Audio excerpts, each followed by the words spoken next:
Ang smart machine dito ay ginamit ng 6 na araw na may total meters na 81 meters. Ito ang printer head. Ito naman ang cupping. Head clean.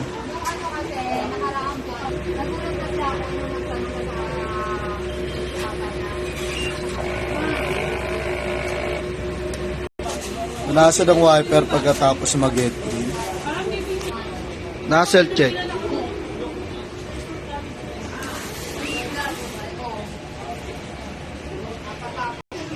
Wala kaming in-house order. Ang pending namin ay goods for 24 hours at wala kaming branch fulfillment ngayong week. Ang system namin ay tama lang. Ang waste stock naman ay nalinis kahapon. Ito naman ang aming ABR at dito naman ang aming ground wire. Dito naman nakalagay ang stock namin. Dito nakalagay ang used. Dito naman nakalagay ang unused. Sakto lang ang stock namin ng cyan, magenta, yellow at black, pati ang sable paper roll. At andito naman ang records ng mga nagamit. Ito ang para sa sable paper roll. Ito naman ang para sa cyan, yellow, magenta, at para sa black. So far wala pa. Ito naman ang aming daily output. Ito naman ang aming daily checklist.